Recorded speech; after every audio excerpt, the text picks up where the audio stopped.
जियो headline news के लिए ताउन किया है।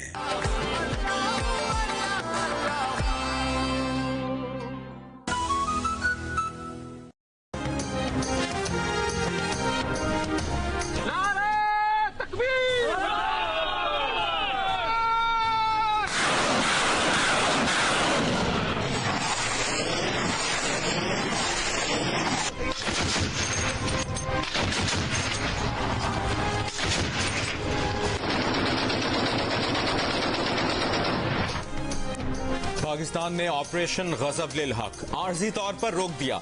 वफाकी वज़ीर इत्तलाआत अता तार ने कहा है कि ऑपरेशन आज रात से 23 और 24 मार्च की दरमियानी रात तक रुका रहेगा। ईद उल फितर के एहतराम और बरादर इस्लामी ममालिक की दरखास्त पर कार्रवाई रोकी गई।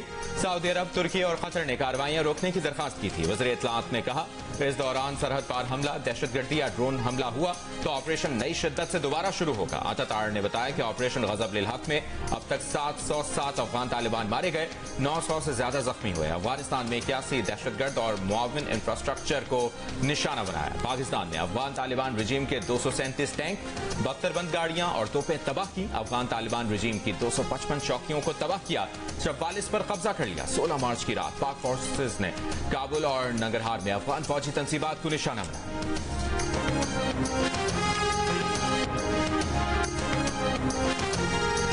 और आप उन क्लिप्स को देखें, so they are exactly pin point, वो उन हैंगर्स को, उन सुरंगों को, उन हेडक्वार्टर्स को टारगेट कर रहे हैं, which are the terrorist support infrastructures being provided by this Afghan Taliban regime, which is the master terror proxy. तो सिमिलरली जो आप बात कर रहे हैं, यहाँ पे काबुल में there is a military camp, where there is a ammunition storage site and there is a drone storage site.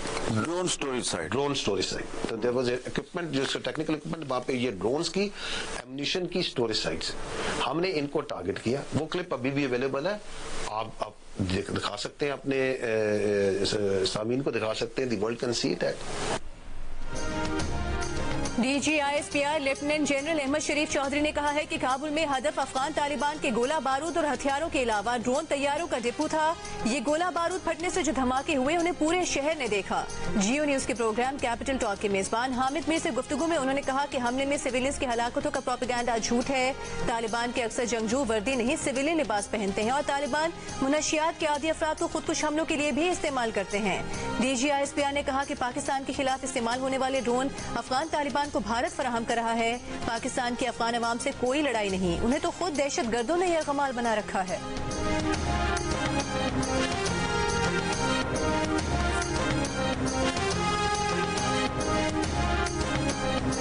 Kabul में there is a military camp, where there is a ammunition storage site and there is a drone storage site. So there was a equipment, जो technical equipment, वहाँ पे ये drones की, ammunition की storage sites, हमने इनको target किया। वो उसको पिन पॉइंट उसी को हिट किया गया। उसके बाद आपने वहां देखा, दुनिया ने देखा कि वहां पे जो सा है एक अमल होता है, अगर कहीं पे एम्युनिशन हो और वो उसको स्ट्राइक करे तो वो उसके बाद सेकेंडरी डेटोनेशन हुई, because our intelligence was correct and we are hit ammunition storage. तो एम्युनिशन फटा, जब वो एम्युनिशन फटा तो पूरे काबुल के अंदर वो लोगों ने देखा, वो आग का शोले भी बड़े और काफी देर चलते रहे वो वहां पे, because that was the ammunition. वहां पे उन्होंने पुराना मिसाइल, ये जो रशियन जमाने के जो स्कड मिसाइल है वो भी उन्होंने स्टोर किए हुए हैं वहां पे, उनका और एम्युनिशन पड़ा था, ड्रोन स्टोरेज थी, इक्विपमेंट स्टोरेज था, वो सारा उड़ा।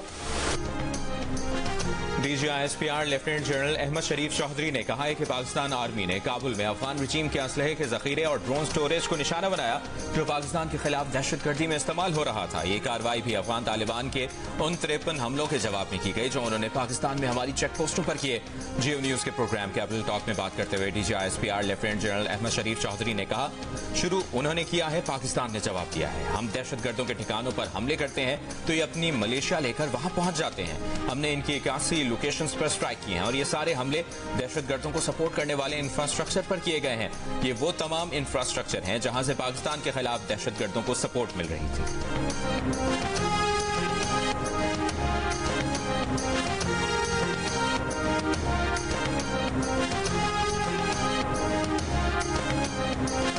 जिस कॉन्टेक्स्ट, इमीडिएट कॉन्टेक्स्ट भी मैं वो क्लियर होना चाहिए। हमने पाकिस्तान अफगान बॉर्डर के मसल्ला इलाकों में जो उसके अलॉन्ग थे, वहां पे टेररिस्ट हाइड आउट्स को, एब्सोल्युटली टेररिस्ट हाइड आउट्स को हिट किया। मैं लास्ट मंथ की बात कर रहा हूँ, वी हिट दैट जी। और वहां पे हमने, ये खुद कहते हैं ना कि ये तो टीटीपी है, टीम पाकिस्तानी तहरीक तालिबान पाकिस्तानी, तो पाकिस्तानी है ना, तो हमने तो अफगानियों को हिट नहीं किया, हमने दहशतगर्दों को हिट किया। दे देन स्ट्रक, इन्होंने 53 मकामात पे पाकिस्तान के ऊपर हमारी पोस्टों पे हमला किया। किन्होंने? अफगान तालिबान ने, जिसको ये अपनी तालिबान रजीम की जो रेगुलर मिलिशिया या फौज कहते हैं। तो they started it by attacking Pakistan along the border on the regular post। ये उसका जवाब जा रहा है। जब अफगान तालिबान रजीम कहती है कि दहशतगर्दी में तहरीक तालिबान पाकिस्तान मुलविस है तो हम उनके खिलाफ कार्रवाई कर रहे हैं। जब हम उनके खिलाफ कार्रवाई करते हैं तो ये अपनी मिलिशिया को वहां ले आते हैं। DG ISPR lieutenant general Ahmed Sharif Chaudhry की कैपिटल टॉक में गुफ्तगू। हामिद मीर को इंटरव्यू में बताया कि हमने पाक अफगान बॉर्डर से मुत्तसिल इलाकों में दहशतगर्दों के ठिकानों को निशाना बनाया है। DG ISPR ने सवाल उठाया कि अफगानिस्तान में कौन सी ड्रोन इंडस्ट्री है, अगर नहीं है तो इनके पास ड्रोन कहाँ से आ रहे हैं। जाहिर है इसके पीछे भारत है।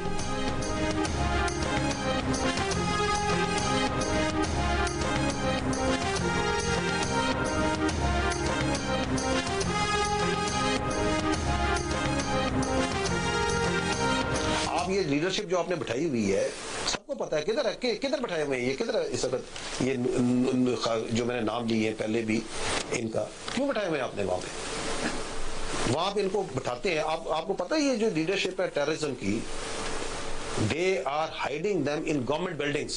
Now the war, now the cost, Pakistani nation has started imposing a cost on them. पहले इनके पास इम्प्यूनिटी थी, ये इम्प्यूनिटी के साथ यहाँ पे आते थे और आगे जब हम बात करते थे सब्र करें, अभी ये सब्र करें ना, बातचीत करें, करो बातचीत, हम तो कहते हैं बातचीत करो, हवाले करो हमारे इनको, ये जो दहशतगर्दों के कैंप बनाए हैं वहां पे, जिनको पता नहीं क्या मराकज बोलते हो, बंद करो इनको। ये जो रिक्रूटमेंट वहां पे शुरू की हुई है, उधर मसाजिद में ऐलान कराते हो, वहां पे जो मदरसे हैं उनकी फंडिंग इससे कंटीजेंट की हुई है कि तुम पाकिस्तान में जाके कितने दहशतगर्द भेजोगे। तुम पाकिस्तान के अवाम को, पाकिस्तान की लीडरशिप को क्या बेवकूफ समझते हो कि तुम ये सारे काम करते रहोगे और आगे मुस्कुरा के असली होगे, हम तो बातचीत करने को तैयार हैं। बंद करो ना इस बकवास को। DG ISPR lieutenant general Ahmed Sharif Chaudhry ने कहा है कि अफगान तालिबान रजीम ने दहशतगर्दों को अपने पास छुपा कर रखा हुआ है, हत्ता कि सरकारी इमारतों में भी दहशतगर्द छुपे हुए हैं। उनका कहना है कि पाकिस्तान बातचीत के लिए तैयार है, लेकिन पहले दहशतगर्दों को पाकिस्तान के हवाले करो और अपने मुल्क में दहशतगर्दी के मराकज़ को खत्म करो। अफगान तालिबान को फैसला करना है कि उनके लिए दहशतगर्दी अहम है या अमन। अफगान तालिबान को फैसला करना है कि उनके लिए TTP अहम है या पाकिस्तान।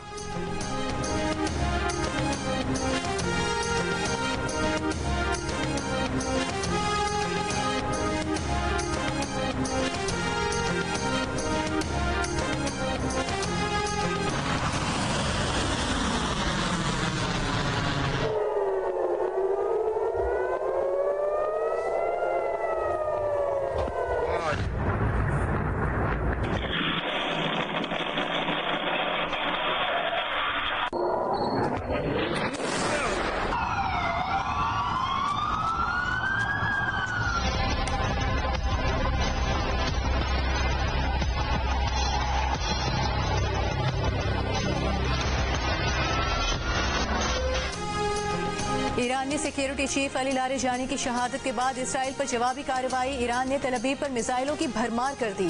इसराइली दिफाई निजाम आयरन डोम मिसाइल हमले रोकने में नाकाम। तल अवीव में जोरदार धमाके, मुतादिद इलाके निशाना बने, आग भड़क उठी। इसराइली शहर बेतशम्स पर मिसाइल हमले में मुतादिद इमारतें निशाना बनी। ईरानी मिसाइल फौजी तंजीबात तक भी पहुंचे। इसराइली शहर होलोन में भी तबाही के मनाजिर देखे गए। गाड़ियों और सड़कों को नुकसान पहुंचा। ईरानी हमले से बिन गोरियन एयरपोर्ट पर खड़े 3 जहाजों को नुकसान पहुंचा। ईरानी हमलों में 200 से ज्यादा इसराइलियों की हलाकत और जख्मी होने के दावे। इसराइल के 2 अफराद की हलाकत और कमोबेश 200 अफराद के जख्मी होने की तस्दीक। ईरान की जानिब से इसराइली और अमरीकी अड्डों पर 100 से ज्यादा अहदाफ पर मिसाइल दागे गए। इसराइली सदर ने एतराफ किया कि नए ईरानी मिसाइल बड़ा चैलेंज बन गए हैं। 6 से 8 किलोग्राम की ईरानी मिसाइल मौत और तबाही लाते हैं।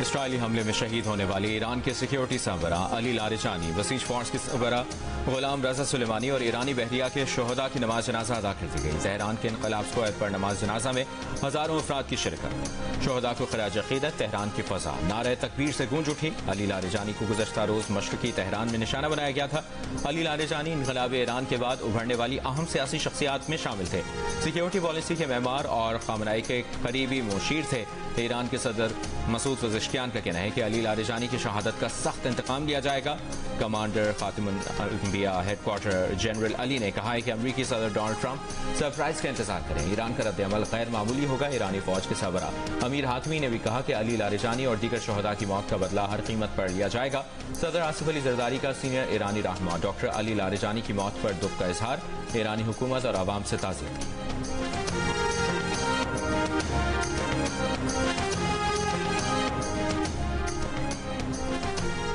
ईरान के बुशहर एटमी पावर प्लांट पर हमला। प्लांट के अहाते में गिरने वाले प्रोजेक्टाइल से प्लांट महफूज रहा। अमले का कोई रुकन जख्मी नहीं हुआ। ईरान ने वाक़े से आलमी एटमी तवानाई एजेंसी को आगाह कर दिया। आलमी इदारे के एटमी तनसीबात पर हमलों से बचने के लिए तनाज़ुर के फरीकैन से गुरेज की अपील। जनूब मगरबी ईरान का बुशहर एटमी प्लांट 2011 से नेशनल ग्रिड को बिजली फराहम कर रहा है।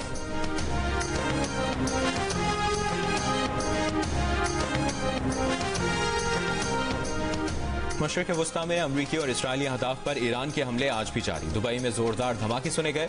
दुबई एयरपोर्ट के करीब जोरदार धमाकों की आवाजें सुनाई दी। कई इलाकों में जंगी जहाजों की परवाजें। अमराती हुकाम के मुताबिक फजाई दिफाई निजाम ने मिसाइल को फजा में तबाह कर दिया। गुज़श्ता रात से दुबई में मुताद्दिद मिसाइल रोके गए। मिसाइल हमलों से कोई जानी नुकसान नहीं हुआ। मुत्तहिदा अरब अमारात में ऑस्ट्रेलियन फौजी अड्डे के करीब भी मिसाइल आन गिरा। ऑस्ट्रेलियन वज़ीर आज़म की तस्दीक। बगदाद में अमरीकी सफारतखाने पर ईरानी ड्रोन हमला। शिमाल मशरिकी शहर करकूक में भी एक फौजी अड्डे पर हमला किया गया। सऊदी वज़ारत दिफा का सिफारती इलाके की जानिब आने वाले 2 ड्रोन मार गिराने का दावा। कहा हालिया घंटों में मुतादिद ड्रोन्स और एक बैलिस्टिक मिसाइल को तबाह किया।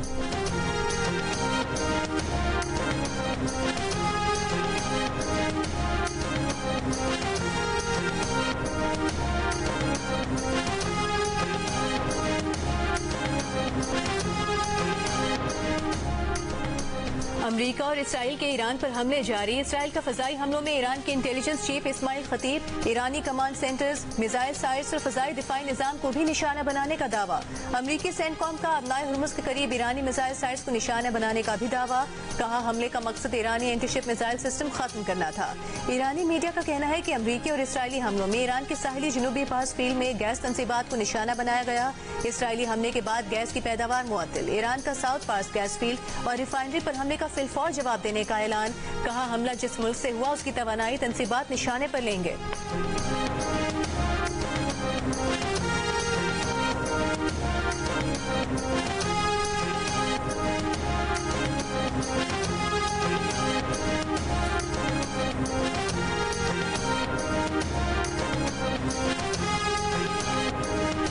कतर ने ईरान की तवानाई तनसीबात पर इसराइली हमले को खतरनाक और गैर जिम्मेदाराना करार दे दिया। कतरी वजारत खारजा का कहना है कि इसराइल ने ईरान की साउथ पारस फील्ड से मुंसलिक तवानाई तनसीबात को निशाना बनाया, जो कतर के नॉर्थ फील्ड की तोसी है।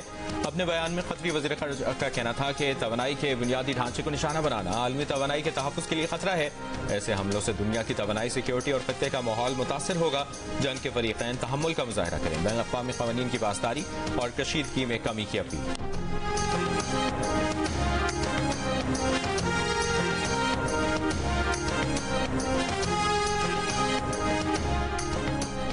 खलीजी ममालिक के शहरी इलाकों के करीब हमलों की जिम्मेदारी अमरीका पर आयद होती है। 28 फरवरी को जंग शुरू करने का इल्जाम मुकम्मल तौर पर अमरीका पर आयद होता है।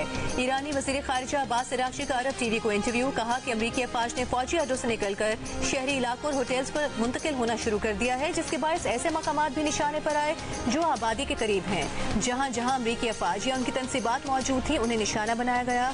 मुमकिन है निशाना बनाए गए कुछ मकामात शहरी इलाकों के करीब हों।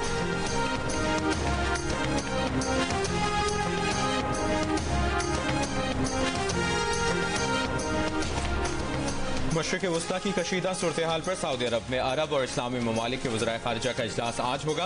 पाकिस्तान भी शरीक होगा। दफ्तर ख़ारिजा के मुताबिक पाकिस्तान की नुमाइंदगी नायब वज़ीर आज़म इसहाक डार करेंगे। इसहाक डार इजलास में शिरकत के लिए सऊदी अरब पहुंच गए। पाकिस्तान तमाम ममालिक की सरजमीन पर हमलों के खात्मे पर जोर देगा। उधर सऊदी वज़ारत ख़ारिजा का कहना है कि इजलास में इलाकाई सलामती और इस्तेहकाम को सपोर्ट करने के तरीकों पर तबादला ख्याल किया जाएगा।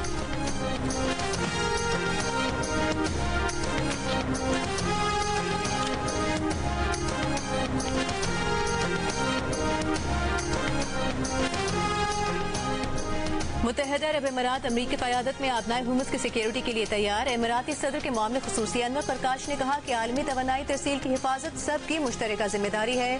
दूसरी जानिब ईरान ने भारत से कहा है कि भारतीय जहाज़ों को आबनाए हुर्मुज़ से गुजरना है तो ईरान के 3 जहाज वापस भेजे। भारत ने जंग शुरू होने से कबल ईरानी तेल से भरे 3 जहाज अपने कब्जे में ले लिए थे। इस वक्त भारत के 22 बहरी जहाज आबनाए हुर्मुज़ में फंसे हैं। कराची में ईरानी काउंसिल जनरल का कहना है कि पाकिस्तानी जहाजों के लिए भी आबनाए हुर्मुज़ खुली है। खाम तेल या गैस लाने वाले जहाज ईरान की हुकूमत से राबता करके आबनाए हुर्मुज़ से गुजर सकते हैं।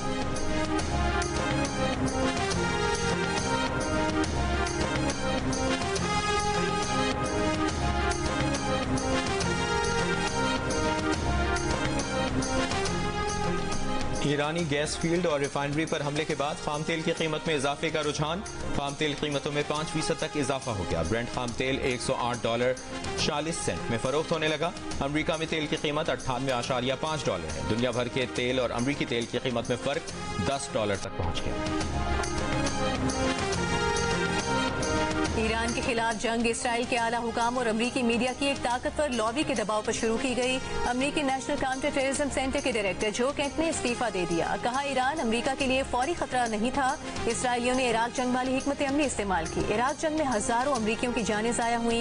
इराक जंग जैसी गलती दोबारा नहीं कर सकते। इस हुकूमत के शुरू में कुछ ताकतवर हल्कों ने गलत मालूमात फैलाई।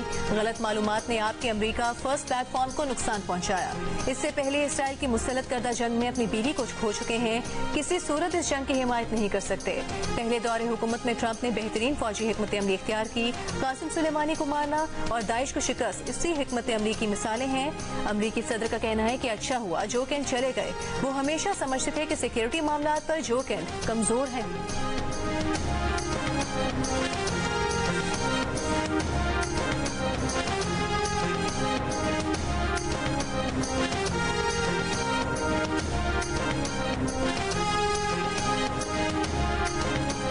Immediately, it would be very bloody. I have no doubt that we could probably defeat some of their air defense and go in there and have another shock and awe campaign. But again, like we saw how the shock and awe campaign in Iraq really didn't actually work in the long run. So I have no doubt that we'd have some immediate results that people would cheer about here in the United States. But Iran, Persia, has always been an empire. It's been around longer than any of the other players in the modern Middle East right now, and they are not going anywhere. If we start conducting strikes in Iran, everyone in Iran will rally around their leader, and they will become even more revolutionary. And then we will have Iranian proxies throughout the entire region that will be conducting attacks. अमरीकी national counter terrorism centre के Mustafi director जो Kent ने 2 साल पहले ही खबरदार कर दिया था कि अगर ईरान पर अमरीका ने हमला किया तो अंदरूनी इख्तलाफात के बावजूद ईरान के अवाम मुत्तहद हो जाएंगे, अपनी क़यादत के साथ खड़े हो जाएंगे, मजीद इनकलाबी बन जाएंगे। खत्ते में मौजूद ईरान नवाज तंजीमें अमरीकी मफादात पर हमले करेंगी। 2024 में अमरीकी सहाफ़ी टकर कार्लसन को दिए गए एक इंटरव्यू में जो केंट का कहना था कि इस मुहिम जोई के नतीजे अमरीका खत्ते में इक़्तिसादी दलदल में धंस जाएगा। चीन इस खत्ते का बड़ा खिलाड़ी बनकर उभरा है जो अमरीका को मुआशी तौर पर कमजोर होता देखेगा। अमरीकी खून और पैसा मशरिक़ वस्ता में बह रहा होगा, लेकिन इसका अमरीकी अवाम को कोई फायदा नहीं होगा।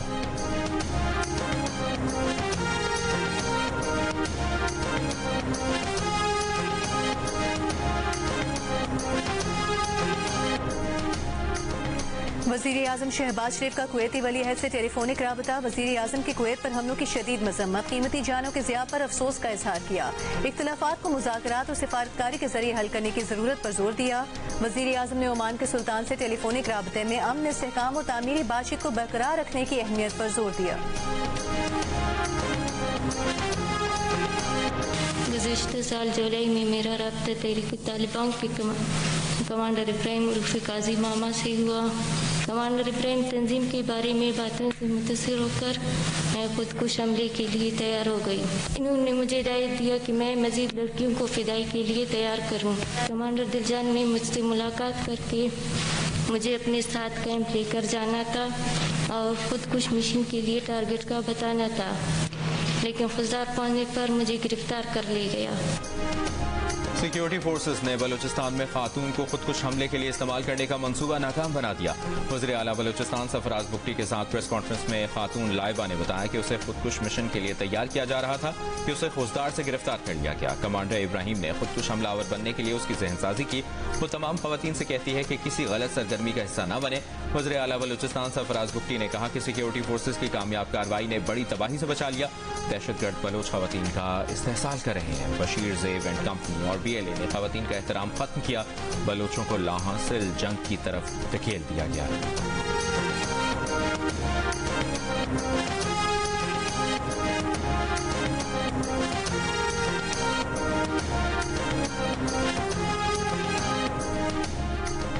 वज़ीर आज़म शहबाज शरीफ की ज़ेर सदारत वफाकी वज़ारत हाउसिंग एंड वर्क्स के उमूर पर इजलास। शुरका को ब्रीफिंग दी गई कि पब्लिक प्राइवेट पार्टनरशिप के तहत कम आमदन वालों के लिए घरों की तामीर पर लाहे अमल तैयार किया जा रहा है।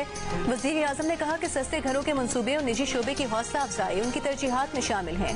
वज़ीर आज़म ने आम आदमी को हाउस फाइनेंस की सहूलत मौसर अंदाज में पहुँचाने के लिए अमली इक़दाम की हिदायत की।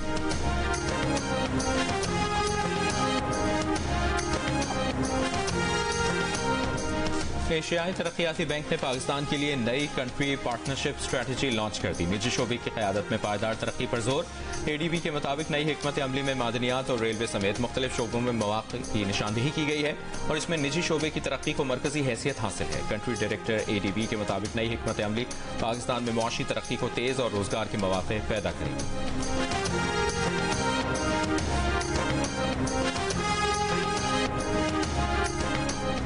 वज़ीर आला पंजाब मरीम नवाज से चीन के काउंसिल जनरल की मुलाकात। स्ट्रेटेजिक ताउन CPEC के फरोग, इक़्तिसादी और सकाफती तबादलों को वुसअत देने पर इत्तेफाक। मरीम नवाज का कहना था पंजाब सनती तरक्की, तकनीकी महारत और शहरी इंतजाम में चीन का ताउन चाहता है। चीनी शहरियों और प्रोजेक्ट की हिफाजत हुकूमत पंजाब की अवलीन तरजीह है। पंजाब में चीनी सरमायाकारों के लिए खुसूसी इक़्तिसादी जोन्स बना रहे हैं। चीनी कंपनियों के लिए पंजाब चाइना डेस्क और बिजनेस फैसिलिटेशन सेंटर्स कायम कर रहे हैं। चीनी काउंसिल जनरल ने कहा कि पंजाब में कारोबारी इदारों और तरक्याती शराकतदारों के साथ माशी ताउन को मजबूत बनाना चाहते हैं।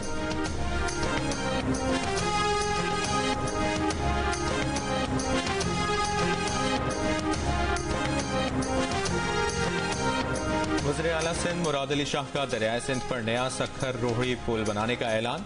नया पुल तकरीबन 1.5 किलोमीटर तवील और मल्टी लेन होगा। भारी गाड़ियों और पैदल अफराद के लिए अलग रास्ते होंगे। वज़ीर आला सिंध ने मंसूबे के लिए प्रोजेक्ट डेवलपमेंट फैसिलिटी की मंजूरी दी। Public private partnership policy board के इजलास में सिंध में बड़े इंफ्रास्ट्रक्चर और निजी शोबे में सरमायाकारी बढ़ाने के लिए इस्लाहात की भी मंजूरी। वज़ीर आला सिंध का शाहराह भुट्टो एक्सप्रेस वे अप्रैल 2026 तक मुकम्मल फ़ाल करने का हुक्म।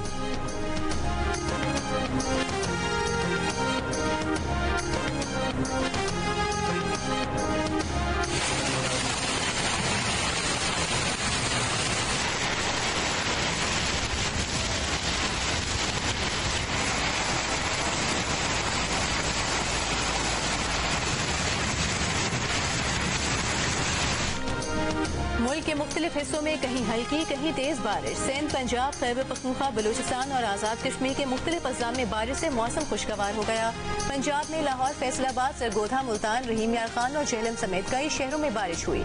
सिंध में जैकबाबाद, घोटकी, ओबाड़ो, मीरपुर, लाड़काना, दादू और पटीदन में भी बादल बरसे। बलूचिस्तान के इलाके चमन, कला, अब्दुल्ला, पिशीन, चागी, तोबा, चकसई और मस्तूंग में गरज चमक के साथ तेज बारिश।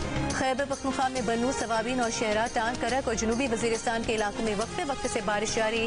आजाद कश्मीर के भिम्बर, कोटी और अट मकाम समेत जेरी और बालाई इलाकों में बारिश। मलिका कोसार में बारिश और सर्द हवाएं। इस्लामाबाद में भी मुख्तलिफ इलाकों में बारिश का सिलसिला जारी। कराची में मतला अबर आलूद।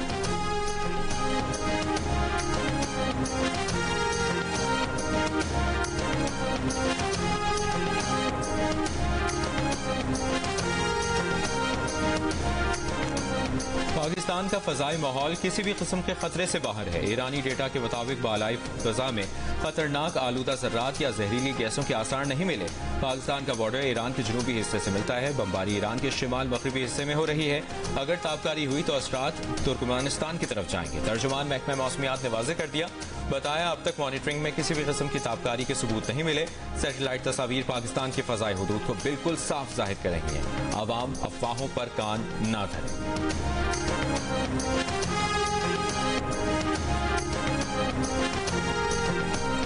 कराची में खवातीन को बैरून मुल्क स्मगल करने की कोशिश नाकाम। FIA का पासपोर्ट ऑफिस सदर के करीब 2 होटल्स पर छापा। एक खातून समेत 4 इंसानी स्मगलर्स और एजेंट्स गिरफ्तार।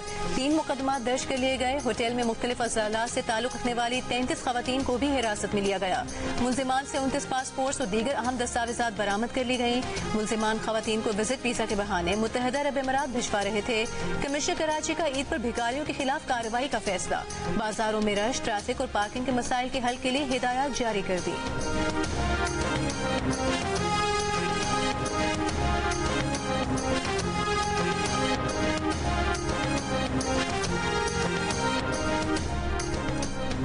पटियाला जेल में बानी PTI की मुतासरा आंख का चेकअप। बानी PTI का तिब्बी मुआयना अहलिया बुशरा बीबी की मौजूदगी में किया गया। मेडिकल बोर्ड की जानिब से मुकम्मल रिपोर्ट जल्द चीफ कमिश्नर को भेज दी जाएगी। इस्लामाबाद हाईकोर्ट की हिदायत पर चीफ कमिश्नर ने नया मेडिकल बोर्ड तश्कील दिया है। वफाकी वजीर अतातार का कहना है कि बानी PTI से उनके बच्चों की फोन पर बात ईद के रोज करा दी जाएगी। नाइकॉप कार्ड्स पर पाकिस्तान आने के लिए किसी वीजे की जरूरत नहीं है। बानी PTI के बच्चों को पाकिस्तान में क़याम के दौरान यहाँ के कवानीन पर मुकम्मल अमल करना होगा।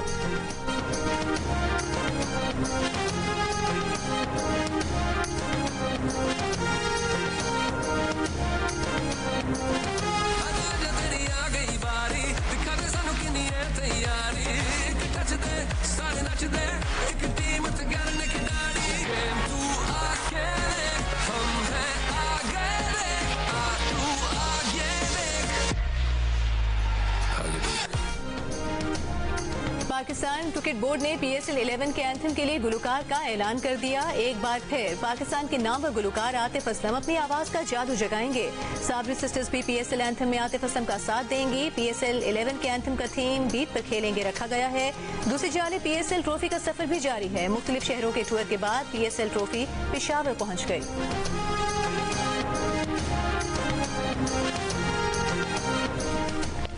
लाहौर कलंदर्स की ये सबसे बड़ी कामयाबी है कि मकामी खिलाड़ी नेशनल और रीजन्स की सतह पर खेल रहे हैं। कप्तान लाहौर कलंदर्स शाहीन शाह अफरीदी की इस्लामाबाद में जारी लाहौर कलंदर्स के कंडीशनिंग कैंप के मौके पर गुफ्तगू कहा, इस मरतबा भी ट्रायल्स लिए हैं, अच्छा टैलेंट सामने आया।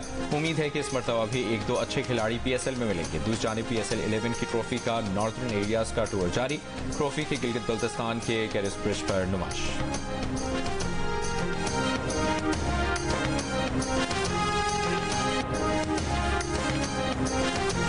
ज़ालिमां लई रब दा कहर ते मज़लूमां लई रहमत।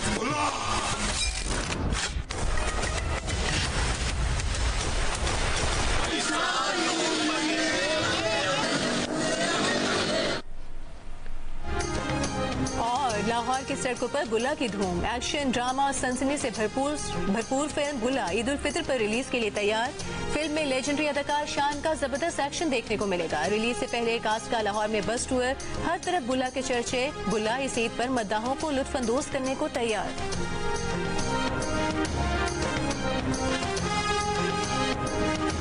अच्छा सब्जेक्ट है और बड़ा अच्छा म्यूजिक है फिल्म का। एक्शन सीक्वेंसेस बहुत अच्छे हैं, तो आपको you'll have a good time। Music is outstanding. इतना अच्छा म्यूजिक है, हर गाना जो है वो आपके दिल को लगता है। ये फिल्म ऐसी है कि जिसमें प्रॉपर सही मसाले वाली फिल्म जिसको कहते हैं। एक्शन तो है।